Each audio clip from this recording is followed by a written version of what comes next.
Hello everyone, welcome to my channel. Friends, મારા એક વ્યુઅરની 2 વખત ડિમાન્ડ આવી ગઈ કે હવે ફરાળના દિવસો શરૂ થઈ રહ્યા છે, ઉપવાસના દિવસો શરૂ થઈ રહ્યા છે, તો તમે જેમ બને એમ ફટાફટ અમને જેટલું બને એટલું વહેલા અમને ફરાળી કોપરાના છીણના બિસ્કિટ અમને બનાવતા શીખવાડો. તો હું આજે બહુ જ આસાન રેસીપી આપ સૌની સાથે શેર કરું છું. જો હું આમ તે તોડીને બતાવું કે કૂકીઝ એકદમ સરસ સોફ્ટ છે, અંદરથી એકદમ ક્રન્ચી છે અને એકદમ ભરભરા છે. તો ચાલો, મારી આશુ બેકરીમાં આપ સૌનું સ્વાગત છે. આપણે આ કૂકીઝ બનાવવાનું શરૂ કરીએ. સૌથી પહેલાં મેં અહીંયા આગળ 1/4 કપ અને વજનમાં જુઓ તો 75 ગ્રામ કોપરાનું છીણ છે, અડધો કપ છે દળેલી ખાંડ 50 ગ્રામ, 40 ગ્રામ છે બટર જે 1/4 કપ છે અને 1/4 કપ છે સિંગોડાનો લોટ અને 2 છે ઇલાયચી. આપણે ઇલાયચીને વાટી લીધી છે. હવે આપણે આપણા કૂકીઝ બનાવવાનું શરૂ કરીએ. તો સૌથી પહેલાં આપણે જે બાઉલ છે એની અંદર લઈશું આપણું 40 ગ્રામ બટર. કપથી જુઓ તો 1/4 કપ છે, પણ મેં 1/4 કપનું જે મેઝરિંગ હતું એની અંદર મેં 1/4 કપ 25 ગ્રામ સિંગોડાનો લોટ લીધો હતો. હવે આપણે જે બટર છે એને બરાબર ફેંટી લઈશું. બટર જે છે મેં અહીંયા લીધું છે અમૂલનું અનસોલ્ટેડ બટર. એને બરાબર એકવાર સરસ ફેંટી લીધા પછી એમાં આપણે દળેલી ખાંડ એડ કરીશું 50 ગ્રામ.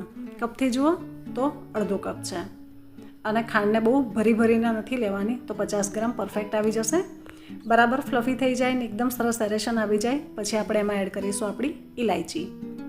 ઇલાયચી જો તમને ગમતી હોય તો ઇલાયચી નાખી શકો છો, સાથે ગમતું હોય તો જાયફળ પણ નાખી શકો છો, અને આપ જો ઉપવાસમાં ખાતા હો તો કોપરાનું એસન્સ પણ નાખી શકો છો.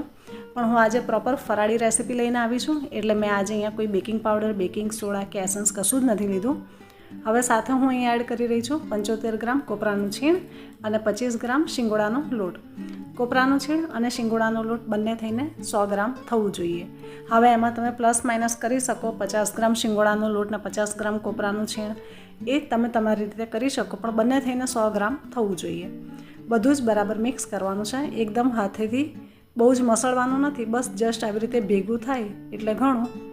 આપ જુઓ બરાબર આપણો લોટ બંધાઈ ગયો છે. આપણે અહીંયા દૂધ કે એવું કંઈ જ એડ કર્યું નથી, ખાલી 5 જ વસ્તુથી આપણો લોટ બંધાઈ ગયો છે. અને હવે આપણે એના નાના નાના ગોળા વાળીશું. આપને એવું થાય કે અમે અહીંયા ઘી લઈ શકીએ તો હા, તમે દેશી ઘી લેતા હો તો લઈ શકાય, પણ દેશી ઘીની પણ પોતાની એક ફ્લેવર છે, એનો ટેસ્ટ છે. સેમ સામે એવી રીતે કોપરાના છીણ છે એનો પણ પોતાનો ફ્લેવર છે અને ટેસ્ટ છે.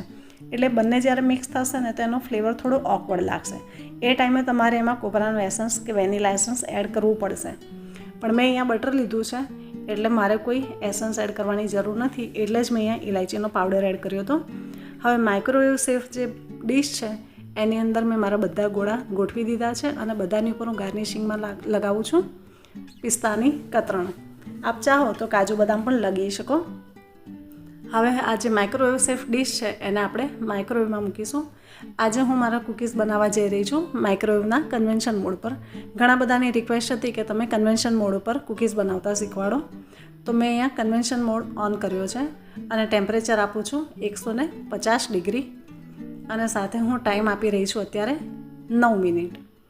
9 મિનિટ પછી મને લાગશે કે મારા કૂકીઝ નથી થયા તો હું એને ફરીથી 2-3 મિનિટ આપીશ, પણ પહેલાં હું ડાયરેક્ટ વધારે ટાઈમ નહીં આપું. અત્યારે મેં 9 મિનિટનો જ ટાઈમ આપ્યો છે, આપ જોઈ શકો છો. અને હવે હું મારું જે ઓવન છે એને હું સ્ટાર્ટ કરું છું. ઓવન ચાલુ થઈ ગયું છે અને સાથે આપને ટેમ્પરેચર પર બતાવું. આપ જુઓ ઉપર 150 ડિગ્રી દેખાઈ રહ્યું છે. તો 9 મિનિટ પછી પણ મારા કૂકીઝ મને થોડા લાઇટ લાગતા હતા, તો મેં એને ફરીથી 5 મિનિટ માટે મૂક્યા હતા. એટલે ટોટલ માઇક્રોવેવમાં મને આ કૂકીઝ બનતા એક્ઝેક્ટ 14 મિનિટ થઈ છે. 14 મિનિટ પછી આપ જુઓ એનો કલર એકદમ સરસ આવી ગયો છે. ઉપરથી અને નીચેથી સરસ કલર આવ્યો છે. હવે આ જે આપણા કૂકીઝ છે એ મેં આજે બનાવ્યા છે મિની કૂકીઝ. આપ જુઓ નીચેથી પણ કલર બહુ જ સરસ આવ્યો છે. આ સિંગલ બાઇટ કૂકીઝ આને કહેવાય કે તમે એક જ બાઇટમાં ખાઈ શકો. હવે મારા જે કૂકીઝ છે એ ઠંડા થઈ ગયા એટલે મેં એને આવી રીતે એરટાઇટ કન્ટેનરમાં ભરી લીધા છે. આપ આવી રીતે કદાચ કોઈને ગિફ્ટ આપવા માંગતા હો તો પણ આપી શકો છો અને ઘરે બનાવતા હો તો પણ ચાલે. આપને અમારી રેસીપી કેવી લાગી મને જરૂર જણાવજો, અને હજી સુધી તમે જો મારી ચેનલને સબસ્ક્રાઈબ ના કરી હોય ને તો પ્લીઝ કરી લેજો, અને સાથે મારી રેસીપી આપના ફેમિલી ફ્રેન્ડ્સમાં પણ શેર કરજો. અને સન્ડે તો આપણે મળવાના જ છે. તો ચાલો ફરી મળીએ આવી એક નવી રેસીપી સાથે. ત્યાં સુધી સૌને બાય બાય.